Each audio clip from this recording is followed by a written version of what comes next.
यह वीडियो जरा गौर से सुनिएगा।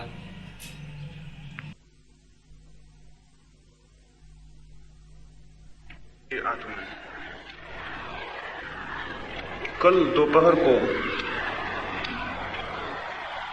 कुछ मित्रों से मैं बात करता था और उनको मैंने एक कहानी कही और फिर मुझे ख्याल आया वो कहानी मैं आपको भी कहूं और उससे अपनी चर्चा को आज प्रारंभ करूं।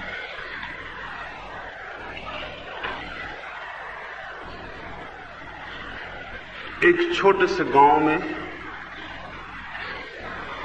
रमजान के दिन थे, मुसलमानों की प्रार्थना के दिन थे। आधी रात को एक ढोल पीटने वाले ने एक घर के सामने जाकर ढोल पीटा। वो एक फकीर था और लोग प्रार्थना के लिए उठ जाएं सुबह सुबह, इसलिए गांव में जाकर ढोल पीट रहा था। लेकिन ढोल तो सुबह पीटा जाता है, अभी आधी रात थी और उसने एक मकान के सामने जाके आवाज दी और ढोल पीटा। और मकान पूरा अंधकार था, उसमें कोई दिया न जलता था और बाहर कोई रोशनी नहीं आती थी। एक राहगीर ने उससे पूछा कि आधी रात को, अभी तो सुबह नहीं हुई, लोगों को उठाने से क्या प्रयोजन है? और एक ऐसे मकान के सामने जिससे कोई प्रकाश ना निकलता हो, जिसमें कोई दिया ना जलता हो, जिसमें कोई है भी ये भी पता नहीं, उसके सामने आवाज करने का क्या अर्थ है? क्या तुम्हारा मस्तिष्क ठीक नहीं कि आधी रात को लोगों को जगाए दे रहे हो? उस फकीर ने कहा कि अगर आपकी बात पूरी हो गई हो तो मैं आपसे दो शब्द कहूं। एक तो मैं आपको ये कहूं, जिन्हें सुबह उठना है उन्हें आधी रात में जाग जाना चाहिए, और सुबह ही हो जाएगी तो फिर मैं जगाऊंगा, जागने में बहुत समय लग जाता है, सुबह बीत जाएगी, इसलिए आधी रात को उठाने आ गया हूं। और जिस घर के भीतर एक भी दिया नहीं जल रहा है, उस घर के लोग बहुत गहरे सोए होंगे, बहुत देर उनको उठने में लगेगी, इसलिए आधी रात को उस द्वार पर ढोल पीटता हूं। और जो कान न सुन सकते हो और जो आंखें न देख सकती हों और जो लोग सोए हों, अगर हम उन्हें जगाना छोड़ दें और उनके कानों तक आवाजों को पहुंचाना छोड़ दें तो दुनिया का क्या होगा? उसने अद्भुत बात कही, उसने बड़े अर्थ की बात कही। उसने कहा कि आधी रात को जगाने आ गया हूं ताकि वे प्रभात के पहले जग जाएं, और जिस घर में बिल्कुल अंधकार है उस घर पर ज्यादा मेहनत करूंगा, क्योंकि अंधकार का अर्थ है कि लोग बहुत गहरे सोए होंगे और उनकी नींद टूट जानी जरूरी है।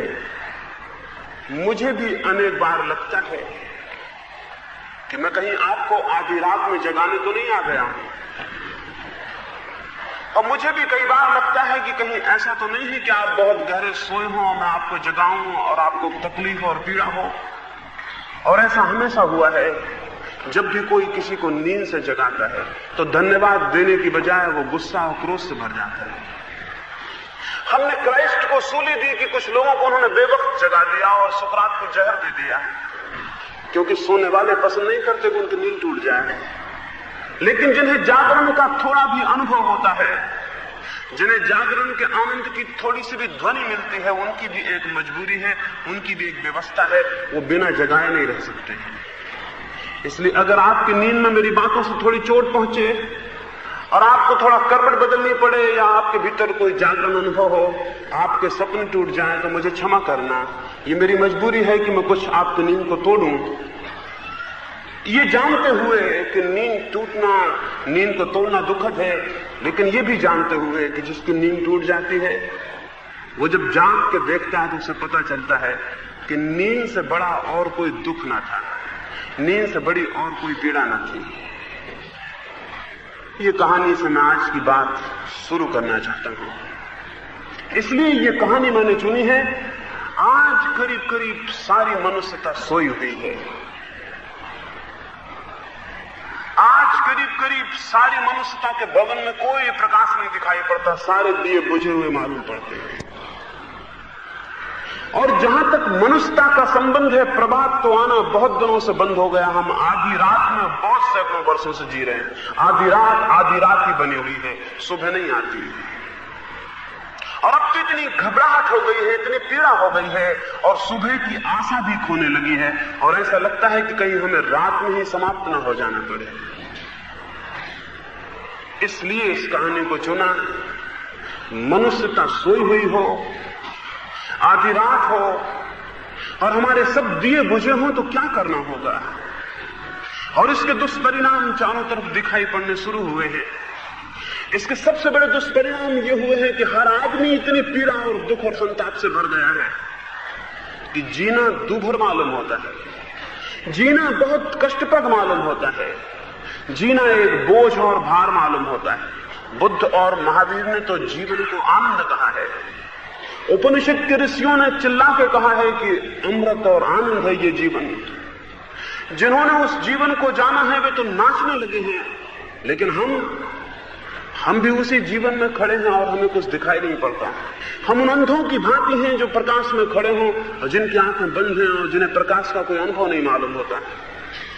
और हम उन लोगों की भांति हैं जिनके चारों तरफ आनंद बरस रहा हो, लेकिन जिनके भीतर कोई रिसेप्टिविटी, कोई ग्राहकता नहीं है, और इसलिए वे आनंद से वंचित रह जाते हैं। ये जो सारी दुनिया में घटित हुआ है, अगर ये स्थिति नहीं तोड़ी जा सकी, अगर ये दुर्भाग्य नहीं पहुंचा जा सका, अगर ये दुर्घटना नहीं मिटाई जा सकी, तो बहुत असंभव नहीं है कि मनुष्य थोड़े दिनों में एक सामूहिक आत्मघात कर ले।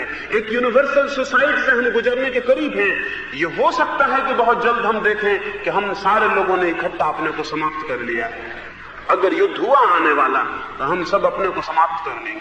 चारों तरफ दुनिया में कोशिश है कि युद्ध ना हो, लेकिन मैं आपसे कहूं, अगर मनुष्य का संबंध आनंद से नहीं होता तो युद्ध होगा और सारे लोगों को अपने को समाप्त कर लेने की तैयारी करनी होगी। जो सदी इतनी पीड़ित हो उसका परिणाम सिवाय विनाश के और कुछ भी नहीं हो सकता। जो लोग इतने दुखी हों उनकी आकांक्षा, आंतरिक आकांक्षा मृत्यु के लिए हो जाती है, जीवन के लिए नहीं। दुखी आदमी मरना चाहता है, दुखी सदी भी मरना चाहती है, और वो मरने के उपाय खोजती है अनेक बहानों से। पिछले 50 वर्षों से हम मरने के बहाने खोज रहे हैं। 2 महायुद्ध हमने किए इस आशा में कि हम मर जाएंगे। 10 करोड़ लोग मरे, लेकिन हम फिर भी बाकी रह गए। मनुष्यता बहुत बड़ी है। अब हम एक तैयारी कर रहे हैं कि एक मनुष्य न बच सके। एक मनुष्य क्या, एक जीवन का कोई भी स्पंदन शेष न रह सके। लोग सोचते होंगे युद्धों का कारण आर्थिक है, लोग सोचते होंगे युद्धों का कारण राजनीतिक है। युद्धों का कारण न आर्थिक है न राजनीतिक है, युद्धों का कारण आध्यात्मिक है। दुखी जन युद्ध में अपनी राहत खोजते हैं, दुखी जन मरने में अपनी राहत खोजते हैं, दुखी जन किसी भांति मृत्यु की पूजा करने लगते हैं। वो मरने के लिए उत्सुक हो जाते हैं। केवल आनंदित लोग ही युद्ध के विपरीत और शांति के पक्ष में हो सकते हैं। केवल आनंदित लोग ही अंधकार के विपरीत आलोक के पक्ष में हो सकते हैं। अगर दुनिया को और मनुष्य को विनाश से बचाना हो तो एक एक मनुष्य के हृदय में आनंद के संगीत की प्रतिध्वनि पहुंचानी होगी। और मेरे देखने में धर्म मनुष्य के भीतर वैसे अंतर्नाद को, वैसी प्रतिध्वनियों को, वैसे प्रेम को, वैसे संगीत को पैदा करने का उपाय और मार्ग है। धर्म को कोई मैं पूजा नहीं मानता हूं, धर्म को कोई अर्चना नहीं मानता हूं, धर्म का कोई संबंध मंदिरों और मस्जिदों से नहीं है। धर्म का संबंध तो मनुष्य के अंतर हृदय को संगीत में परिणत करने के विज्ञान से है। धर्म का मूल संबंध मनुष्य के हृदय को आनंद के स्पंदनों में उत्तेजित करने से, आरोहण करने से है। मनुष्य के भीतर बड़ी प्रसुप्त संभावनाएं हैं, बड़े बीज हैं जो विकसित हो जाएं तो आनंद में फलित हो जाते हैं। मनुष्य के भीतर बड़ी बड़ी संभावनाएं हैं जो अगर पूर्ण हो जाएं तो परमात्मा कहीं खोजना नहीं होता, वो मनुष्य के भीतर, मनुष्य की कली से ही फूल की तरह प्रकट हो जाता है। हर मनुष्य के भीतर परमात्मा है, और जो भीतर ना हो उसे कभी पाया नहीं जा सकता। जो भीतर छुपा ना हो उसे कभी ऊपर नहीं किया जा सकता। जिसे हम उपलब्ध करते हैं वो एक अर्थों में हमें पहले से ही उपलब्ध हुआ होता है। जिसे बीज बाद में वृक्ष के रूप में पाता है, वो बीज उसे पहले से छिपाए रखता है। बड़े सूक्ष्म बड़ी सूक्ष्म सत्ता में वो जो वृक्ष है वो बीज में छिपा होता है। बुद्ध और महावीर, कृष्ण और क्राइस्ट अगर वृक्ष हैं तो ये सारी मनुष्यता छोटे छोटे बीज हैं और इन बीजों में वो पूरी संभावनाएं हैं जो उनमें प्रकट हुई। वो आनंद, वो नृत्य, वो संगीत जो उनमें फलित हुआ, वो आलोक और वो जीवन की कृतार्थता और धन्यता जो उनसे प्रकट हुई, हर आदमी की संभावना और हर आदमी का अधिकार है। और वो मनुष्य जो अपनी संभावना की दिशा में प्रयास नहीं कर रहा है, वो अपनी मनुष्यता का अपमान कर रहा है और वो उस वसीयत को, उस अधिकार को जो प्रत्येक को प्रकृति और परमात्मा देता है, उसे खो रहा है। एक ही पाप है, कोई दूसरा पाप नहीं है। एक ही पाप है कि कोई मनुष्य अपने भीतर जो दिव्यता तक उठने की संभावना थी उसके विपरीत चला जाए। एक ही पाप है कि मनुष्य के भीतर जो बीज वृक्ष हो सकता था वो वृक्ष ना हो पाए। एक ही पाप है कि मनुष्य जो अपनी आत्यंतिक ऊंचाई को छू सकता था वो उसे बिना छुए रह जाए। और ये पाप किसी और के प्रति नहीं है, ये पाप प्रत्येक मनुष्य अपने ही प्रति करता है। इस जगत में न पाप कोई दूसरे के प्रति है, न पुण्य किसी दूसरे के प्रति है। इस जगत में जो भी मनुष्य करता है वो सब अपने साथ करता है।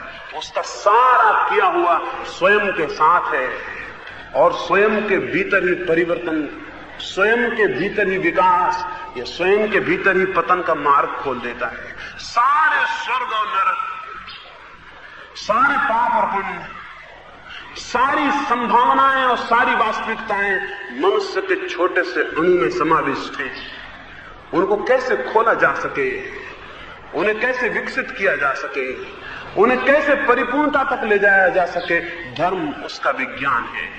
तो जब मैं धर्म की बात करता हूं तो वे मंदिर आपकी आंखों में ना आ जाएं जो चारों तरफ खड़े हैं, वे मस्जिदें आपको ना दिखाई पड़ने लगे जो चारों तरफ बनी हुई हैं, और वे घंटियां आपको सुनाई ना पड़े जो कि पत्थरों की मूर्तियों के सामने बजाई जाती हैं। वे सारी बातों से मेरा धर्म का संबंध नहीं है।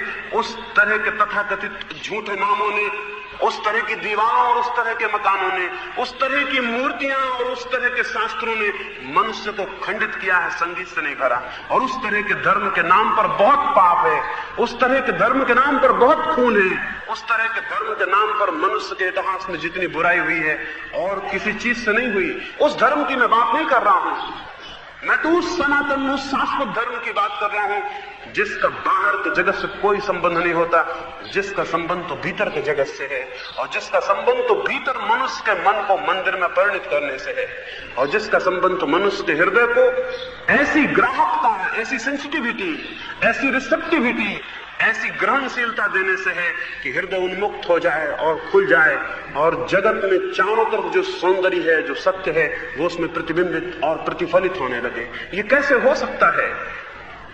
ये कैसे संभव हो सकता है कि एक मनुष्य दर्पण बन जाए? ये कैसे हो सकता है कि एक मनुष्य इतना ग्राहक बन जाए कि सारे जगत का प्रेम और आनंद उसे अनुभव होने लगे? हम उसी अनुभूति में, उसी अनुपात में अनुभूति करते हैं जिस अनुपात में हमारी ग्राहकता हो जाती है। जिस आदमी के पास आंख नहीं है उसे प्रकाश का अनुभव नहीं होगा। प्रकाश हो, इससे कोई फर्क नहीं पड़ेगा। प्रकाश का होना काफी नहीं है, आंख भी चाहिए। आंख का क्या अर्थ है? आंख का अर्थ है हमारे पास ऐसा अंग चाहिए जो प्रकाश की संवेदना को पकड़ सके। सारे जगत में संगीत गूंजता हो लेकिन किसी के पास कान ना हो तो क्या होगा? संगीत काफी नहीं है, कान चाहिए जो संगीत को पकड़ सके। सारा जगत परमात्मा से भरा है लेकिन हमारे पास वो आंख चाहिए जो उसे पकड़ सके, वो कान चाहिए जो उसे सुन सके, वो हृदय चाहिए जो उससे आंदोलित हो सके। मनुष्य के भीतर वैसे अंतःकरण का विकास हो सकता है। इसलिए ये न पूछें कि ईश्वर है या नहीं, ये पूछें कि क्या ऐसा अंतःकरण हो सकता है भीतर जो संसार के भीतर कुछ और भी देखने लगे, जो दृश्य के भीतर कुछ और भी अनुभव करने लगे, जो पदार्थ के भीतर और भी सूक्ष्म स्पंदनों को जानने लगे जो कि पदार्थ के नहीं है। तो जब मुझसे कोई पूछता है ईश्वर है या नहीं, तो मैं उससे पूछता हूं ये वैसी ही बात है जैसे अंधा पूछे प्रकाश है या नहीं। अंधे को पूछना चाहिए क्या आंख होती है या नहीं। वे लोग जो पूछते हैं ईश्वर है या नहीं, गलत बात पूछते हैं और फिर उस गलत बात पूछ के दो तरह के वर्ग दुनिया में विभाजित हो गए हैं। एक कहता है ईश्वर है, एक कहता है ईश्वर नहीं है। ये दोनों नासमझों के वर्ग हैं, क्योंकि ईश्वर कोई झगड़ा नहीं हो सकता। सवाल तो आंख का है, पूछना चाहिए आंख है या आंख नहीं है। आंख नहीं है तो परमात्मा नहीं होगा, और आंख है तो परमात्मा के सिवाय और कुछ भी नहीं रह जाता है। इसलिए विवाद वहां नहीं है, और जो शास्त्र उस पर विवाद करते हैं वो नासमझों ने लिखे होंगे। और जो लोग इस संबंध में विभाजन करते हैं कि हम आस्तिक हैं और नास्तिक हैं, वो अज्ञानियों के वर्ग होंगे। उन्हें कुछ ज्ञान, उन्हें कुछ बोध नहीं है। जिसे बोध है वो ये पूछता नहीं, ये सवाल नहीं है। जिसे बोध है उसे दिखाई पड़ता है, जिसे दिखाई पड़ता है उसमें श्रद्धा उत्पन्न होती है, उसमें ज्ञान उत्पन्न होता है, उसे दिखाई पड़ना शुरू होता है और उसका सारा जीवन परिवर्तित हो जाता है। कैसे वो अंतःकरण, कैसे वो आंख पैदा हो सके, उस संबंध में थोड़ी सी बातें मैं आपसे आज कहना चाहूंगा। अगर मनुष्य को अपने को बदलना है तो कुछ करना होगा। इस जगत में जितने उतार हैं, उन उतारों के लिए कुछ भी नहीं करना होता है। उन पर तो कोई लुढ़कता चला जाए तो भी नीचे पहुंच जाएगा। लेकिन जितने चढ़ाव हैं उनके लिए कुछ करना होता है, और बहुत कुछ करना होता है। और सबसे बड़ी बात तो ये करनी होती है कि जितनी ऊंचाइयां छूनी हो, जितनी ऊंचाइयों पर पहुंचना हो, जितने उत्तुंग शिखर पर आरोहण करना हो, उतना ही मनुष्य को अपने भीतर उस ऊंचाई की योग्यता, उस ऊंचाई की पात्रता, उस ऊंचाई पर जीने की क्षमता पैदा करनी होती। अन्यथा ऊंचाई मृत्यु बन जाएगी। जो लोग नीचाइयों में जीने के आदी हैं, वे लोग ऊंचाइयों पर अगर ले जाए जाएं और उनके भीतर पात्रता और क्षमता पैदा न हुई हो तो ऊंचाइयां उनके लिए मृत्यु हो जाएंगी। जो लोग घने अंधकार में रहने के आदी हों और जिनकी आंखों ने प्रकाश को कभी न छुआ हो, अगर वे अचानक प्रकाश में ले जाए जाएं तो उनकी आंखें अंधी हो जाएंगी। जिन लोगों ने कभी कोई ध्वनि ना सुनी हो, जिनके कान कभी सक्रिय ना हुए हों, अचानक अगर उन्हें संगीत के जगत में ले जाया जाए वो पागल हो जाएंगे। ऊंचाइयां छूने के लिए पात्रता और क्षमता विकसित करनी होती है। ऊंचाइयां छूने के लिए नीचाइयों में ही रहते हुए ऊंचाइयों की योग्यता, उन पर जीने की संभावना और क्षमता अर्जित करनी होती है। और जिस मात्रा में क्षमता अर्जित होती जाती है उसी मात्रा में व्यक्ति ऊपर चढ़ता चला जाता है। ये स्मरण रखें, परमात्मा का या सत्य का या प्रकाश का मार्ग आप जितने पार होते चले जाते हैं उतनी ही सीढ़ियां अपने आप पार हो जाती हैं। सीढ़ियां पार नहीं करनी होती। जिस मात्रा में ऊंचाइयों में रहने में आप समर्थ हो जाते हैं, प्रकृति के नियम उन ऊंचाइयों पर आपको पहुंचा देते हैं। जिस ऊंचाई पर रहने में आप समर्थ हो जाते हैं, प्रकृति के नियम उस ऊंचाई पर आपको पहुंचा देते हैं। अगर पत्थर का बर्फ जमा हो, अगर पानी का बर्फ जमा हो, अगर बर्फ की शिलाएं जमी हो तो बर्फ बहता नहीं, बर्फ ठोस है। लेकिन अगर सूरज का उत्ताप पड़े और बर्फ पिघल के पानी हो जाए तो बर्फ तो नहीं बहता था लेकिन पानी बहने लगता है। जैसे ही उत्ताप बर्फ को पानी बना देता है, एक नए नियम की शुरुआत हो जाती है, पानी में बहने की क्षमता आ जाती है। और अगर सूरज का उत्ताप पानी को भाप बना दे तो पानी तो ऊपर नहीं उठता था लेकिन भाप ऊपर उठनी शुरू हो जाती है। जैसे ही पानी भाप बनता है, भाप ऊपर उठने लगती है, उसकी गति ऊपर की तरफ शुरू हो जाती है। जिस बात की पात्रता पैदा हो जाए उसी जगत में संचरण शुरू हो जाता है, उसी जगत में प्रवेश शुरू हो जाता है। धर्म की साधना पात्रता की साधना है। ऊंचाइयों पर अपने को ले जाने योग्य पात्रता पैदा करते ही वे ऊंचाइयां तत्क्षण उपलब्ध हो जाती हैं। उन ऊंचाइयों को पाने के लिए कुछ और नहीं करना होता। जो जितना पात्र है उतना उसे उपलब्ध हो जाता है, ये शाश्वत नियम है। और जो जितना पात्र है उसे मांगना नहीं पड़ता, उतनी पूर्ति उसकी भर दी जाती है। तो कैसे हमारे भीतर ये पात्रता उत्पन्न हो सके, उसके कुछ सूत्र आपको मैं समझाना चाहूंगा। 5 सूत्रों की आज मैं बात करना चाहता हूं। पहला सूत्र है, जो पात्रता उपलब्ध करना चाहता है उसे श्रम निष्ठा, उसे आत्मश्रद्धा उत्पन्न करनी होगी। श्रम निष्ठा और आत्मश्रद्धा का अर्थ मैं आपको समझा दूं। कुछ लोग हैं इस जमीन पर जो सोचते हैं कि परमात्मा किसी के प्रसाद से मिल जाएगा। कुछ लोग हैं जो सोचते हैं परमात्मा किसी के आशीर्वाद से मिल जाएगा। कुछ लोग हैं जो सोचते हैं परमात्मा कोई हमें दे देगा। ऐसे लोग गलत सोचते हैं। ऐसे लोगों को सोचने का पूरा दृष्टिकोण भ्रांत है। ऐसे लोग अपने तमस को, अपने आलस्य को इस सारी बातों में छिपाते हैं। मेरे पास सैकड़ों लोगों से मुझे मिलना होता जो ये कहते हैं हम क्या करें, जो कुछ करेगा परमात्मा कर देगा। जो कहते हैं हम क्या करें, किसी साधु की, किसी गुरु की कृपा से सब कुछ हो जाएगा। जो कहते हैं कोई किसी के चरणों में हम समर्पित हो जाएंगे, वो सब कर देगा। ऐसा संभव नहीं है। जिसको सत्य के जगत में आरोहण करना हो वो मुफ्त में सत्य को नहीं पा सकता। पात्रताएं मुफ्त में नहीं मिलती हैं, क्योंकि पात्रताएं तो आंतरिक परिवर्तन है। पात्रताएं कोई वस्तुएं नहीं है कि कोई दे दे। क्षमताएं कोई वस्तुएं नहीं है कि कोई आपको दान कर दे। क्षमताएं कोई ऐसी चीजें नहीं है कि कहीं से आप चुरा लाएं। सत्य की न चोरी होती है और न सत्य भिक्षा में मिलता है और न सत्य बाजार में खरीदा जा सकता है। उसके लिए तो स्वयं का प्रयास, स्वयं का श्रम और स्वयं पर श्रद्धा रखनी होगी। और बड़ी मजे की बात है, जो लोग स्वयं पर श्रद्धा नहीं कर सकते हैं वे लोग दूसरों पर श्रद्धा करना शुरू कर देते हैं। जो आदमी दूसरों पर श्रद्धा करता है वो किसी न किसी रूप में स्वयं के प्रति अश्रद्धालु है। तो मैं कहता हूं किसी पर श्रद्धा मत करना। एक ही श्रद्धा काफी है कि वो स्वयं पर हो। ये आस्था और ये निष्ठा कि मेरे भीतर भी मनुष्यता है, मेरे भीतर भी मनुष्यता का ही स्पंदन है। मेरे हृदय में भी वही धड़कनें हैं जो बुद्ध के, महावीर के, कृष्ण या क्राइस्ट के हृदय में थी। मेरे प्राणों में भी, मेरे शरीर में भी, मेरे चित्त और मन में भी वही स्पंदन, वही सूर्य, वही प्रकाश, वही पृथ्वी मुझे बनाती है जिसने उन्हें बनाया था। वही खून मेरी रगों में बहता है जो उनके में बहता था। वही आत्मा बीज रूप में मेरे भीतर है जो उनके भीतर थी। तो जो उनको संभव हुआ वो मेरे भीतर भी संभव हो सकता है। बुद्ध के पिछले जन्म की एक कथा है। बुद्ध के पिछले जन्म की एक कथा है। जब वो बुद्ध नहीं हुए थे उस समय दीपंकर नाम का एक बहुत प्रबुद्ध पुरुष था, बहुत अलौकिक दिव्य ज्योति को उपलब्ध पुरुष था। बुद्ध अपने उस पिछले जन्म में उस दीपंकर बुद्ध के दर्शन करने गए। उस दीपंकर नाम के उस अलौकिक दिव्य पुरुष के दर्शन को गए। बुद्ध ने जाके प्रणाम किया दीपंकर को, उनके चरण छुए। दीपंकर ने भी उल्टे उनको प्रणाम किया और उनके चरण छुए। वो घबरा गए और उन्होंने कहा ये क्या करते हैं आप?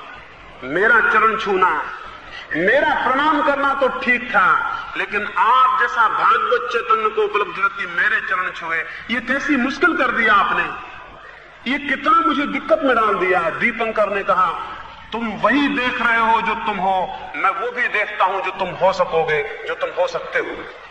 मेरे प्रणाम उसके लिए हैं जो कल हो जाएगा। और हर आदमी इस अर्थ में प्रणाम योग्य हो गया, क्योंकि हर आदमी के भीतर वो देखा जा सकता है जो वो हो सकता है। अपने भीतर उस संभावना को स्मरण करने से आत्म श्रद्धा उत्पन्न होती है। अपने भीतर उस आत्यंतिक ऊंचाई के विचार करने से स्वयं पर विश्वास उत्पन्न होता है। और जिस मनुष्य में दूसरों पर आस्था करने की प्रवृत्ति पैदा कर दी जाए, जिस मनुष्य में दूसरों के चरणों में गिरने की प्रवृत्ति पैदा कर दी जाए, जिस मनुष्य को यह विश्वास दिलाया जाए कि दूसरे तुम्हारे लिए कुछ कर सकेंगे, वो मनुष्य आत्महीन हो जाता है। वो मनुष्य क्रमशः नीचे गिरता जाता है। मैं किसी के प्रति समर्पण को नहीं कहता हूं, आत्मसमर्पण पर्याप्त है। स्वयं की शरण पकड़ लेना पर्याप्त है, किसी और के चरण पकड़ने की कोई आवश्यकता नहीं है। और जब भी कोई मनुष्य किसी दूसरे के चरण पकड़ता है तभी वो अपना अपमान कर रहा है और अपने भीतर बैठे परमात्मा का भी। इसलिए कोई किसी के चरण ना पकड़े, स्वयं की शरण पर्याप्त है, आत्मशरण हो जाना पर्याप्त है। इसे मैं आत्मनिष्ठा और आत्मश्रद्धा कहता हूं। और जिससे आत्मनिष्ठा और आत्मश्रद्धा उत्पन्न होगी वही व्यक्ति श्रम में संलग्न होगा, अन्यथा भीख मांगने की आदत हो जाएगी। श्रम में कौन संलग्न होगा? और सत्य श्रम से ही मिलेगा। इस जगत में क्षुद्रतम चीजें भी बिना श्रम के उपलब्ध नहीं होती। और क्षुद्रतम चीजों के लिए भी मूल्य चुकाना होता है। सत्य के लिए क्या मूल्य चुकाना होगा? सत्य के लिए सिवाय जीवन के मूल्य के और कोई मार्ग नहीं है, और सब चीजें छोटी पड़ जाती हैं और कोई चीज सत्य का मूल्य नहीं हो सकती। श्रम और आत्यंतिक श्रम और उस सीमा तक मूल्य चुकाने का साहस कि अगर मुझे जीवन भी खोना पड़े तो मैं खुद लूं। सुकरात जब मरने लगा और जब उसे जहर दिया जाने को था तो उसके मित्रों ने कहा कि तुम ये कह दो कि तुम जो कहते थे वो सत्य नहीं है तो तुम्हारा जीवन बच जाए। सुकरात ने कहा सत्य को खोकर जीवन बचाना बड़ी चीज खोकर छोटी चीज बचाना हो जाएगा। सुकरात ने कहा सत्य को खोकर जीवन बचाना बड़ी चीज खोकर छोटी चीज बचाना हो जाएगा। और ये जीवन तो आज नहीं कल छिनने वाला है। जो छिनने वाला है उसे बचा के उसे खो देना जो कभी नहीं छिनेगा नासमझी हो जाएगी। तो सुकरात ने कहा मेरे मित्रों, अगर तुम मुझे प्रेम करते हो तो मुझे सत्य को बचाने दो और जीवन को जाने दो। जिसे थोड़ी अंतर्दृष्टि है उसे जानना चाहिए कि जीवन से भी मूल्यवान कुछ और भी है। जिनके लिए जीवन ही अंतिम मूल्य है वे लोग सांसारिक हैं, और जिनकी दृष्टि में जीवन से भी मूल्यवान कुछ है वे लोग धार्मिक हैं।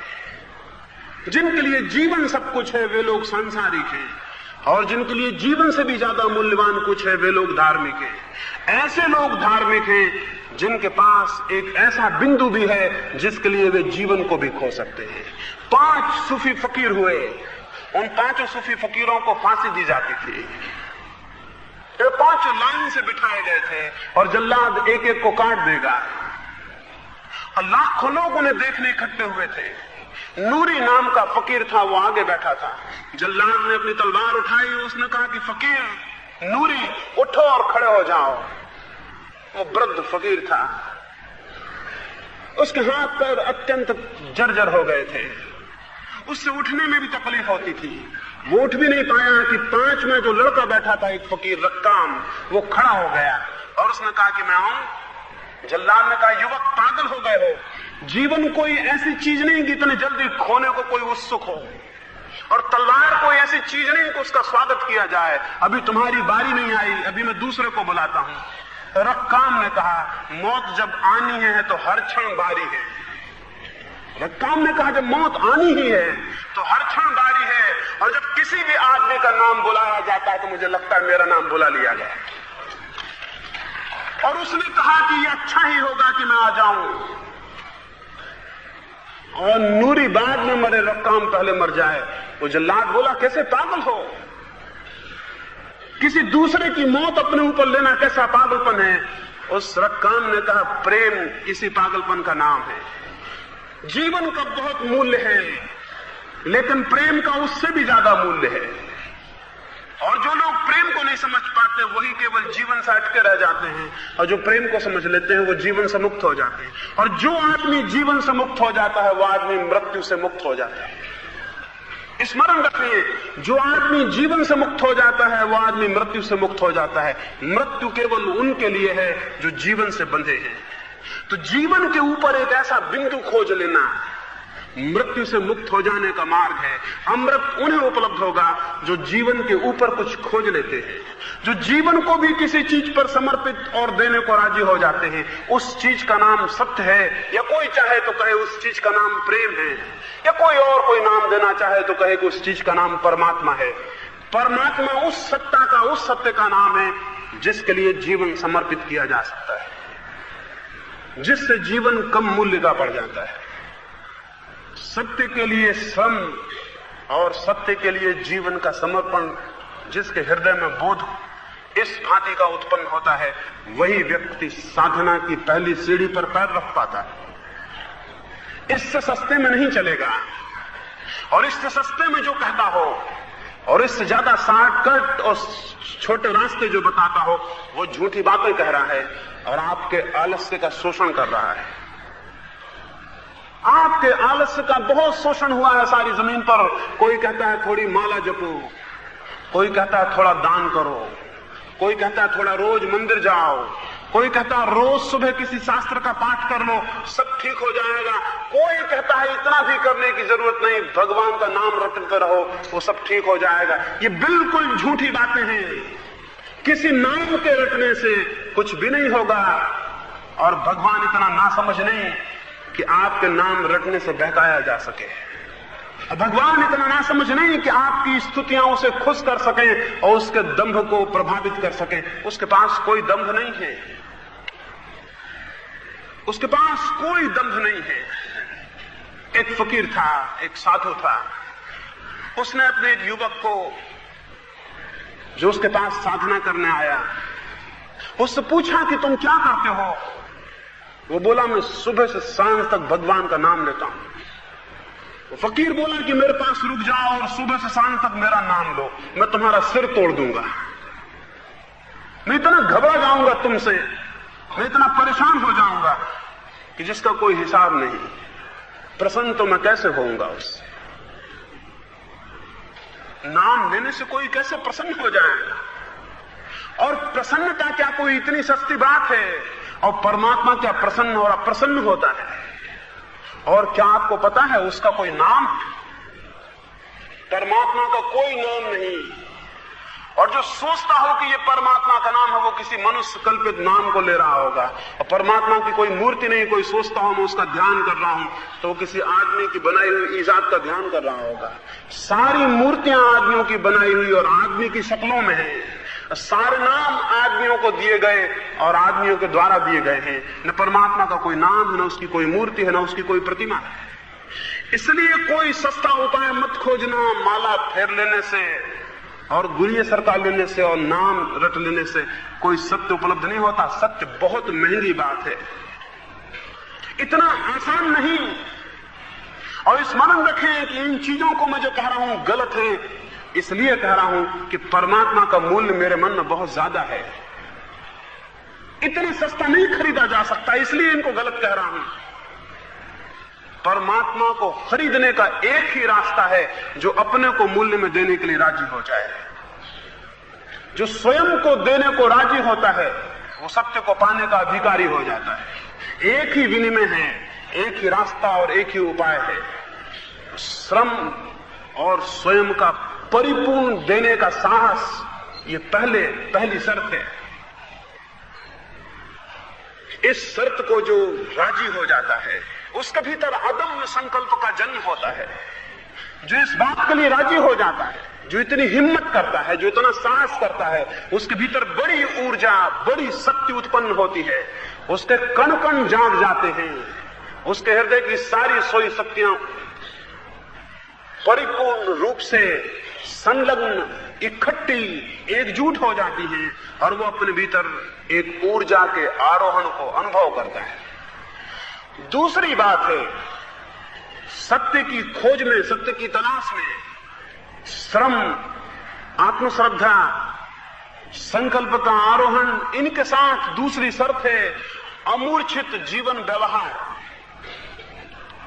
धर्म कोई टेक्नोलॉजी नहीं है कि हमने कोई मंत्र पढ़ा और काम हो गया, हमने बटन दबाई और पंखे चलने लगे। धर्म कोई टेक्नोलॉजी नहीं है, कोई धर्म यंत्र नहीं है कि कहीं दबाया और काम शुरू हो गया। धर्म तो समग्र जीवन परिवर्तन है, उसमें कोई एक बिंदु नहीं छूना, उसमें तो पूरे जीवन को ही छूना पड़ेगा। और धर्म तो पूरे जीवन को बदलने की बात है। इसलिए कोई सोचता हो कि आधा घड़ी 10-5 मिनट किसी कोने में बैठ के हमने भगवान के लिए समय दिया तो काम हो गया, तो गलती में है। जो भगवान को पाना चाहता है, उसकी प्रार्थना, उसकी आराधना, उसका कीर्तन, उसका ध्यान, वो जो भी नाम देता हो सतत हो जाएगा, वो 24 घंटे का हिस्सा हो जाएगा। धर्म की साधना खंडित साधना नहीं है, अखंड साधना है। उसे तो सोते से जागते तक, जागते से सोते तक करना होगा। वो कोई ऐसी बात नहीं है कि उससे छुट्टी हो सके। मैं आपको कहूं, धर्म से कोई छुट्टी नहीं होती। एक चोर छुट्टी मना सकता है, 2 दिन चोरी ना करे, लेकिन एक धार्मिक आदमी छुट्टी नहीं मना सकता कि 2 दिन धार्मिक ना रहे। धर्म से कोई छुट्टी नहीं है। साधु के लिए कोई छुट्टी नहीं है कि वो 23 घंटा साधु रहे और 1 घंटा छुट्टी मना ले। 1 घंटा छुट्टी मना ले, 23 घंटा खराब हो जाएंगे। एक क्षण को भी छुट्टी नहीं मनाई जा सकती। धर्म के जगत में कोई अवकाश, कोई छुट्टी नहीं होती। सतत और अखंड, सतत और अखंड, सुबह से शाम, शाम से सुबह, एक एक श्वास में उसको साधना होगा। इसलिए दूसरा तत्व है अमूर्छित जीवन व्यवहार। जीवन में मूर्छा ना हो, जीवन के व्यवहार में मूर्छा ना हो। हम कोई काम सोए सोए ना करें, हर काम में जागरण हो। एक फकीर एक गांव से निकला, कुछ लोगों ने उसका अपमान किया और गालियां दी। जब वे गालियां दे चुके, उस फकीर ने कहा मैं कल आऊंगा और इनके उत्तर दे दूंगा। वे लोग बोले पागल हुए हो, गालियों के उत्तर तत्क्षण दिए जाते हैं। वो आदमी बोला ऐसी हमारी आदत नहीं, जब तक कुछ बात को ठीक से सोच ना ले, समझ ना ले, तब तक उत्तर नहीं देंगे। 24 घंटे बाद आऊंगा और उत्तर दूंगा। और क्या आपको पता है कोई 24 घंटे बाद गालियों का उत्तर दे सकता है?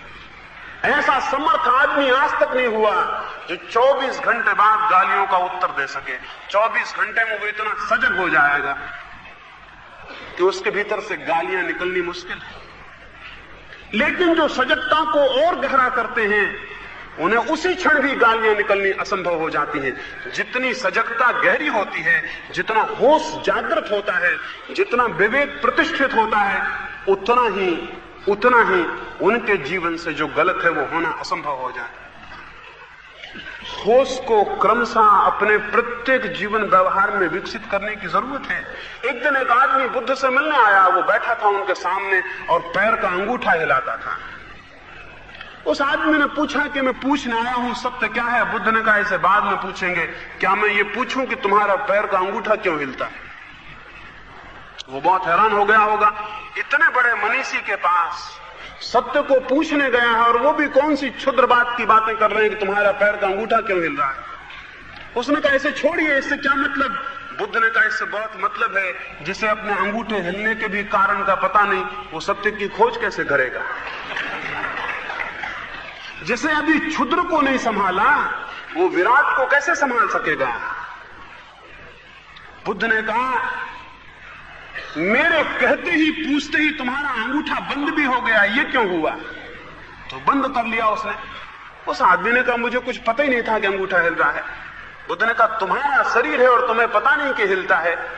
तुम खतरनाक आदमी हो, तुम किसी की जान भी ले सकते हो। तो कह सकते हो मुझे पता नहीं कि मेरा हाथ उसके सिर पर कैसे पड़ गया। और तुम्हारा जीवन पाप से भरा हो जाएगा, क्योंकि तुम्हें यह भी पता नहीं होगा कोई विचार क्यों चलता है, कोई वासना क्यों उठती है। तुम्हारा सारा जीवन यांत्रिक है। इसको मैं कहता हूं मूर्छा। ऐसा व्यक्ति जिसका शरीर, जिसका चित्त, जिसका विचार अकारण और मूर्छित चल रहा हो, ऐसा व्यक्ति धर्म के जगत में विकास नहीं कर सकता। वहां तो बड़ी पवित्रता, बड़ी निर्दोषता होगी, बड़ी सरलता होगी, तब गति होगी। वो सरलता, वो निर्दोषता अमूर्छित जीवन से आनी शुरू होती है। वो होश पूर्वक जीवन जीने से शुरू होती है। एक एक बात को, एक एक विचार को, वाणी को, आचरण को स्मरण पूर्वक देखना होगा वो क्यों हो रहा है। और आप हैरान हो जाएंगे अगर आप अपने भीतर ये विचार सजग कर लें कि मेरे भीतर कोई बात क्यों हो रही है, तो आप बहुत हैरान होंगे। अगर ये सजगता गहरी हो तो जो जो गलत है वो होना बंद हो जाएगा। क्यों? क्योंकि गलत के होने के लिए मूर्छा चाहिए। और इसलिए जो लोग ज्यादा गलतियां करना चाहते हैं उनके लिए मादक द्रव्य हैं, और मूर्छित हो जाएं तो और ज्यादा गलतियां करना उनको आसान हो जाता है। एक शराबी जो गलतियां कर सकता है वो बिना शराब पिए नहीं कर सकता। एक क्रोधी जो गलतियां कर सकता है वो बिना क्रोध में नहीं कर सकता। क्रोध भी नशा है। क्रोध की स्थिति में सारे शरीर में मादक द्रव्य छूट जाते हैं, मादक रस छूट जाते हैं और मन विषाक्त और मूर्छित हो जाता है। वैसे ही कोई ऊपर से मादक द्रव्य ले ले, इंटॉक्सिकेंट ले ले, तो फिर वो ज्यादा गलतियां कर सकता है। अगर पाप करने हो तो नशा बहुत जरूरी है, और अगर धर्म में उठना हो तो सब नशे छोड़ देने की आवश्यकता है।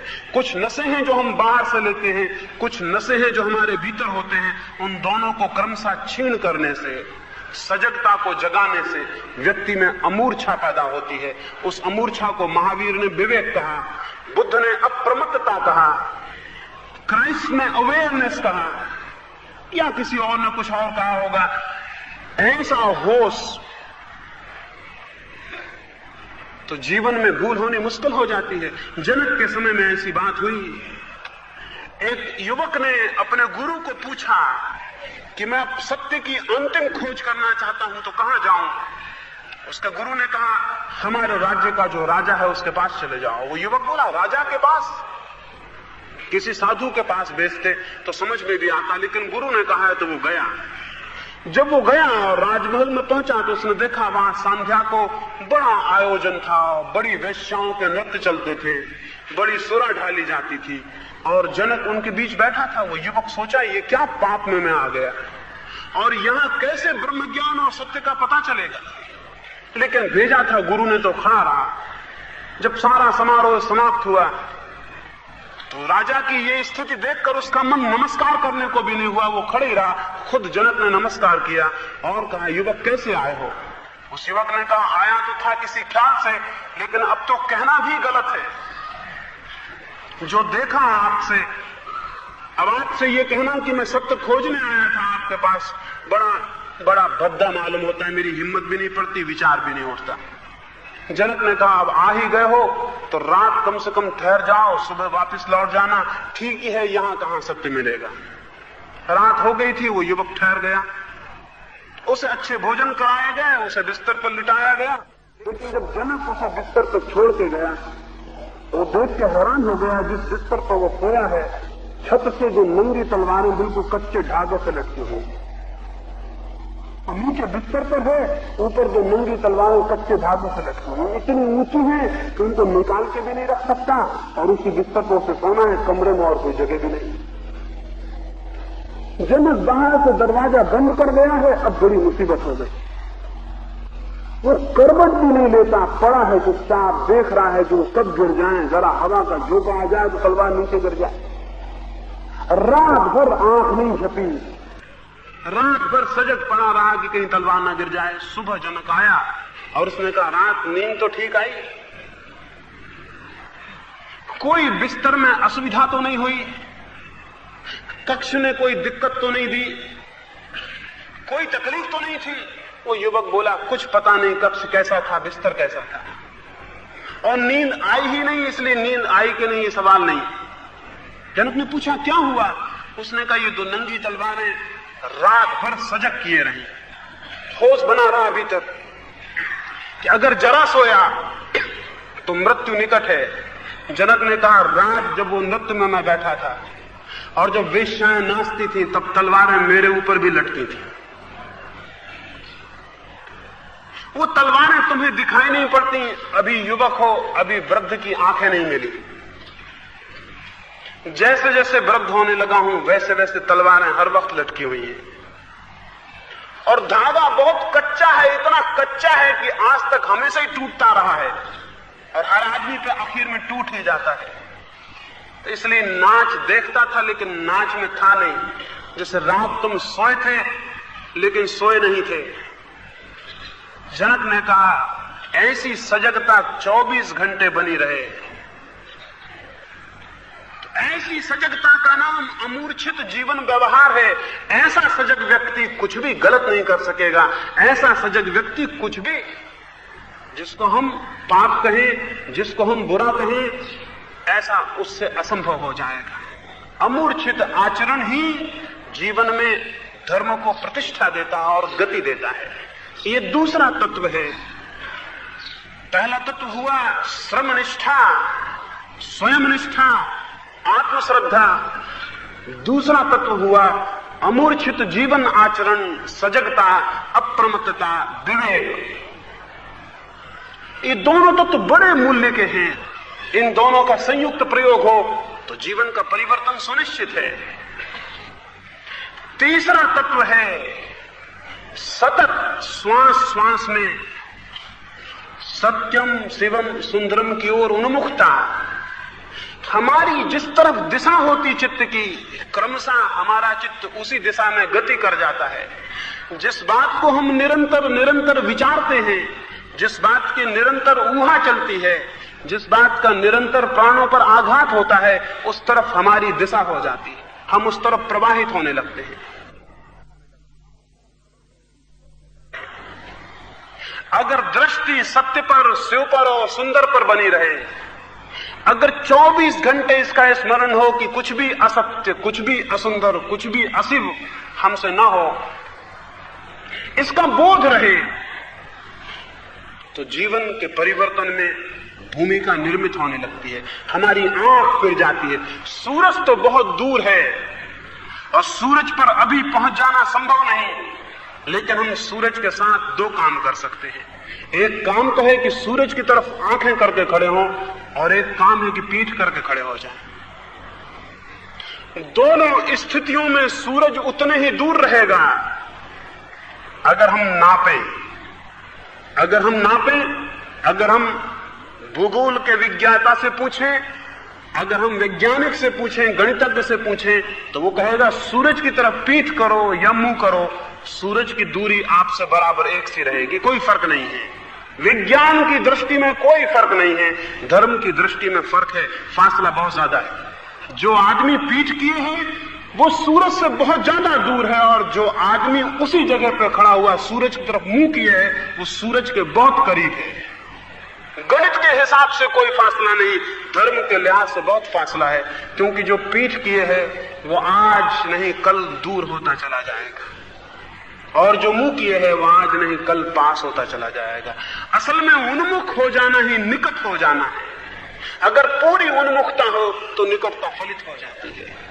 जिस तरफ आंखें उठ जाएं उस तरफ गति शुरू हो जाती है, और जो फूलों का स्मरण करता है, जाने अनजाने सुवास और सुगंध उसके जीवन में व्याप्त होने लगती है।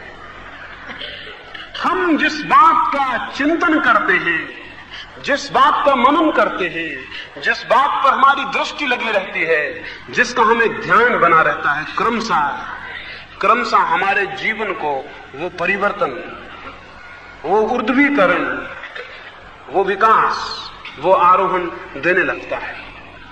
जो जैसा अनुभव करता रहता है 24 घंटे, वैसा ही एक दिन बन जाता है। इसलिए कोई पाप का स्मरण ना करे, पाप का स्मरण घातक है। कोई हीनता का स्मरण ना करे, हीनता का स्मरण घातक है। कोई नीचाइयों का चिंतन ना करे, वैसा चिंतन बहुत जीवन को नीचे ले जाने, उतारने और पतन करने में सहयोगी है। जो उदात्त है, जो श्रेष्ठ है, जो सूर्य की तरफ भास्वर है, जो दूर आलोक को दे रहा है, उस पर दृष्टि बनी रहे, सत्य पर, शिव पर, सुंदर पर दृष्टि बनी रहे, तो जीवन में क्रमशः उनके प्रति ग्रहणशीलता पैदा होती और गति उपलब्ध होती है। चौथा तत्व है सोते जागते उठते बैठते, जैसे मैंने कहा सत्य शिव सुंदर का स्मरण बना रहे। वे दूर हैं, लक्ष्य है, उन्हें पाना है, उन तक पहुंचना है। वैसे ही दूसरा सूत्र है, चौथा सूत्र, सतचित आनंद का बोध बना रहे। मैं सतचित आनंद का हिस्सा हूं, मैं सच्चिदानंद हूं, इसका बोध बना रहे। एक है लक्ष्य, वो दूर है, उसे पाना है। एक है भाव, उसे निरंतर धीरे धीरे पिरोना है और अपने भीतर प्रवेश देना है। जैसे जैसे जो व्यक्ति जो बात निरंतर भीतर पिरोता है, उतनी उसमें गति करती जाती है, उतनी डेप्थ में, उतनी गहराई में उतरती जाती है। हमारे चिंतन बड़े अजीब हैं। हम 24 घंटे असत का चिंतन करते हैं, दुख का चिंतन करते हैं, अचित का चिंतन करते हैं। हमारा 24 घंटे चिंतन सच्चिदानंद के विपरीत है, हमारा मन उसके विपरीत है, हमारी सारी चित्त दशा उसके विपरीत है, और इसलिए परमात्मा की तरफ हमारे पैर नहीं बढ़ पाते। सोचना और जानना है निरंतर। क्राइस्ट ने कहा है the kingdom of God is with in you, कहा कि तुम्हारे भीतर है परमात्मा का राज। उपनिषदों ने कहा तत्वमसि, वो तुम्हारे भीतर है ब्रह्म। वो बुद्ध कहते हैं वो तुम्हारे भीतर, महावीर कहते तुम्हारे भीतर। किस लिए? इसलिए कि अगर ये बोध, अगर ये ख्याल, अगर ये भाव दशा अनुभव में प्रविष्ट हो जाए, अगर कोई व्यक्ति चलते और उठते अनुभव करने लगे, अगर उसे ये ख्याल रहने लगे, जब वो चले तो जाने की परमात्मा चल रहा है, जब वो बोले तो जाने की परमात्मा बोल रहा है, जब वो कोई कार्य करे तो जाने की परमात्मा कर रहा है, तो क्या होगा? तो क्रांति घटित हो जाएगी। तब वो ऐसी बात नहीं बोल सकेगा जो कि परमात्मा के लिए नहीं बोलनी चाहिए। तब उससे ऐसे काम बंद होने लगेंगे जो कि परमात्मा से नहीं होने चाहिए। मैंने सुना है, एक चोर था एक नगर में, बड़ा चोर था, बड़ी उसकी ख्याति थी चोरी में। वो एक दफा एक साधु के दर्शन को गया। उसने देखा साधु के पास लोग बहुत रुपए भेंट कर जाते हैं। सांझ तक देखता रहा, बैठकर अनेक लोग आए, अनेक बहुमूल्य चीजें भेंट कर गए। उसने सोचा ये बड़ा पागलपन है, हम चोरी करते हैं, रात दिन श्रम करते हैं, ऐसा श्रम करते हैं जिसको कोई आदर नहीं देता, खतरा हमेशा पकड़े जाने का, इससे तो साधु बन जाना बेहतर है। यहां लोग धन लाते हैं, वहां हमें लेने जाना पड़ता है। लोग भी कैसे पागल हैं, हम लेने जाते हैं तो उपद्रव करते हैं, यहां खुद ही दे जाते हैं। उसने कहा धनी चाहना है तो चोर से साधु बन जाना बेहतर है। उसने साधु के सारे ढंग देखे, उसने सब देख लिया। 2-4 दिन में हिसाब की साधु के ढंग क्या है, कैसे वस्त्र पहनता, कैसी धुनी लगाता, कैसा क्या करता है, वो सब उसने देखा और वो वहां से राजधानी चला गया। उसने कहा छोटे गांव में क्या बैठना, जब साधु ही बनना है तो राजधानी में बन जाएंगे। इसलिए इस वक्त भी हमारे मुल्क के सारे साधुओं का रुख राजधानी की तरफ, सारे साधु राजधानी की तरफ जाते। छोटे गांव में क्या साधु बनना, उसने सोचा। वो राजधानी में जाके बैठ गया और वो तो सब देख के आया था, उतना अच्छा साधु भी नहीं कर सकता, उसने सब सीख के आया था। उसका काम तो बहुत ही व्यवस्थित था, उसमें तो भूल चूक खोजनी कठिन थी, सब गणित से हिसाब लगाया था। होशियार तो आदमी था ही, चोरी में निष्णात था, साधुता में भी निष्णात हो गया। लोग बड़े बड़े लोग आने लगे, अद्भुत था। उसने देख लिया साधु रुपया आता है लात मार देता है, साधु लात ही मारता था, वो उठा के आग में डालने लगा। लोगों ने कहा अद्भुत त्यागी है, पैसे की तरफ आंख फेर लेता था। जितनी आंख फेरने लगा उतना रुपया आने लगा, जितना लात मारने लगा उतने धन संपत्ति दौड़ने लगे, जितना लोगों से कहने लगा मेरे पैर मत छुओ उतने लोग पैरों पर गिरने पड़े। सारी राजधानी चकित तो साधु की प्रतिष्ठा बनने लगी। पहले ही दिन जब उसकी प्रतिष्ठा का पूरा प्रभाव फैला और हजारों लाखों रुपए उसके चरणों में चढ़े, रात वो सोचने लगा इन्हें लेके भाग जाऊं। लेकिन उसे ख्याल आया एक नकली साधु को इतना मिलता है तो असली को कितना मिलता होगा। दूसरे दिन सुबह उसने सच में ही रुपए आग में डाल दिए। दूसरे दिन सुबह उसने सच में ही रुपए आग में डाल दिए। नकली ही सब किया था, लेकिन ख्याल ये आया कि नकली को इतना मिल सकता है तो असली को कितना मिलता होगा। एक दिशा में झूठा ही उन्मुख हुआ था, पवित्रता की दिशा में झूठा ही उन्मुख हुआ था, लेकिन आंख उस तरफ गई तो पवित्रता ने पकड़ लिया। साधुता पर भाग गया तो साधुता ने पकड़ लिया।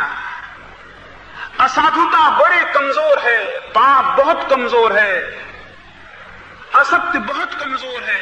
आंख बढ़ चली जाए सत्य की तरफ, प्रभु की तरफ, तो पकड़ लेता है। बड़ा ग्रेविटेशन है वहां, ग्रेविटेशन का, गुरुत्वाकर्षण का सबसे बड़ा केंद्र है वहां। एक दफा आंख भी चली जाए तो 24 घंटे जिसे परमात्मा को साधना है, उसे अनुभव करना चाहिए मैं सत्य का अंश हूं, उसे अनुभव करना चाहिए मैं परम चैतन्य का हिस्सा हूं, उसे अनुभव करना चाहिए मैं परम आनंद में प्रतिष्ठित हूं। इस भांति उसकी धारा प्रवाहित होगी। धीरे धीरे परिवर्तन के झोंके आने शुरू होंगे, धीरे धीरे उसकी आंख मुड़ेगी। और एक जन्म में नहीं, अगर अनेक जन्मों में भी आंख मुड़ जाए तब भी जल्दी मुड़ गई ऐसा समझना। ये 4 सूत्र साधने के हैं और 5वां सूत्र प्रतीक्षा करने का है। धर्म के जगत में अधैर्य नहीं चलता। जो लोग अधैर्य से काम करेंगे वे कभी प्रभु को नहीं पा सकते। वहां तो अनंत धैर्य चाहिए। अनंत को जब पाना है तो अनंत धैर्य की भूमिका होनी चाहिए।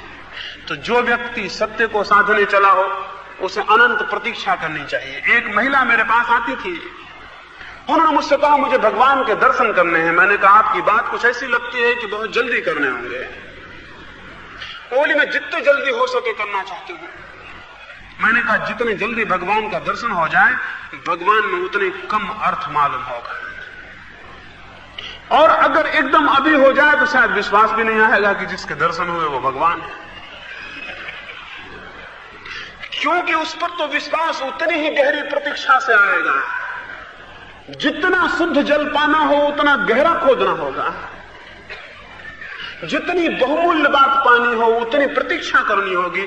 मौसम के फूल के पौधे बोते हैं, जल्दी निकल आते हैं, जल्दी मर भी जाते हैं। बड़े वृक्ष बड़ी मुश्किल से निकलते हैं, बड़ी मुश्किल से बड़े होते हैं, फिर उतना टिकते हैं। परमात्मा में जिसकी प्रतीक्षा होनी है उसे तो परम धैर्य से प्रतीक्षा करनी होगी। जो अधैर्य करेगा वो नहीं जा सकता। तो मैंने उन महिला को कहा इतने अधैर्य से मत पूछो, प्रयास करो और प्रतीक्षा करो।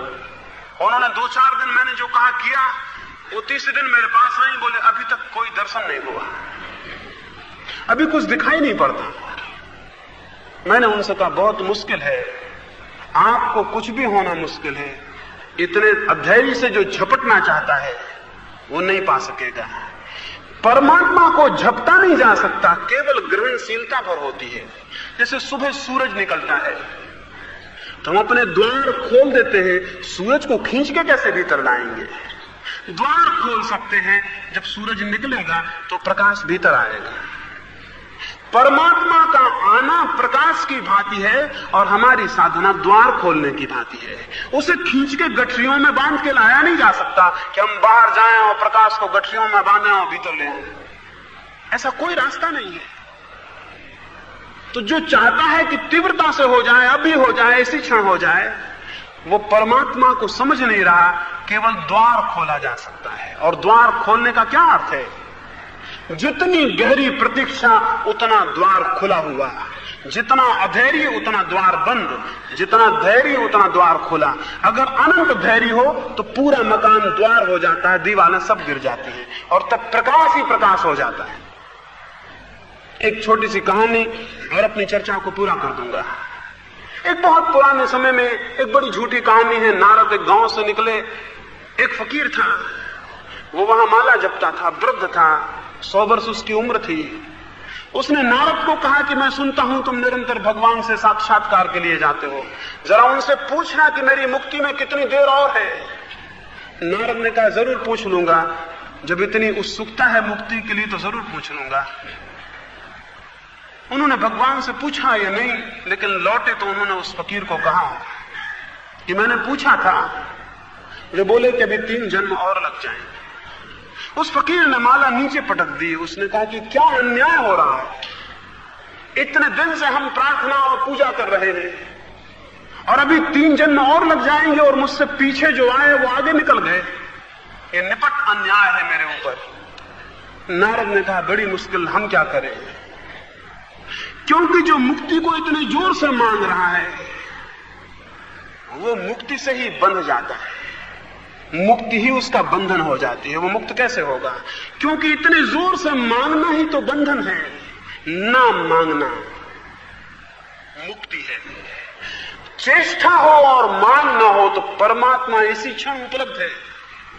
श्रम हो और आकांक्षा ना हो तो परमात्मा इसी क्षण उपलब्ध है। और नारद ने कहा एक घटना आप ही जैसी और घटी है। जब मैं आपके पास से गया था तो पास में ही एक युवा सन्यासी था, वो नाच रहा था वीणा को लेकर। उसी दिन दीक्षित हुआ था। मैंने उससे पूछा तुम्हें भी पूछना है परमात्मा से कि कितनी देर लगेगी? वो कुछ बोला नहीं, हंसने लगा। मेरे प्रश्न पर हंसने लगा, कुछ बोला नहीं। लेकिन मैंने उसके लिए भी पूछा, और जब मैं लौट कर उसके पास गया और मैंने कहा मित्र बड़ी मुश्किल है, मैं डर गया, क्योंकि जब आप 3 जन्म में माला नीचे पटक दिए तो वो क्या करेगा पता नहीं, क्योंकि परमात्मा ने जो कहा वो बहुत लंबी बात थी। वो युवक बोला क्या बोले वो? तो मैंने उससे कहा तुम जिस वृक्ष के नीचे नाचते हो उसमें जितने पत्ते हैं भगवान ने कहा उतने ही जन्म और लग जाएंगे अभी मुक्ति में। वो युवक वापस नाचने लगा और उसने कहा तब तो पा ही लिया, जमीन पर कितने पत्ते हैं, इतने थोड़े से पत्ते, तब तो पा ही लिया। इतने ही जन्म, तब तो पा लिया, जमीन पर कितने पत्ते हैं और कितने अनंत जन्म हो सकते हैं। और वीणा उसकी वहीं गिर गई और वो उसी क्षण मुक्ति को उपलब्ध हो गया। उसी क्षण ये भाव दशा, ये अनंत प्रतीक्षा का बोध उसी क्षण साधना को परिपूर्णता पर पहुंचा देता है। तो मैंने 4 सूत्र कहे साधने की दृष्टि से, एक सूत्र कहा भूमिका की दृष्टि से। अगर इन 5 सूत्रों पर जीवन निर्धारित हो, अगर इन 5 सूत्रों पर जीवन को निर्मित किया जाए, तो कोई भी वजह नहीं है कि कोई भी मनुष्य आनंद को, परम सत्य को, अमृत को जानने से वंचित रहे। सबका अधिकार है, सबको मिल सकता है, लेकिन जो अपने अधिकार के लिए चेष्टा नहीं करेंगे वे अपने अभाग्य के स्वयं ही जिम्मेवार हैं, कोई दूसरा नहीं। मेरी इन बातों को इतने प्रेम से सुना है, उसके लिए बहुत बहुत अनुग्रहित हूं। और अंत में सबके भीतर बैठे हुए परमात्मा को प्रणाम करता हूं। मेरे प्रणाम स्वीकार करें। अगर यह वीडियो आपको अच्छी लग रही हो तो वीडियो को लाइक और चैनल को सब्सक्राइब करें।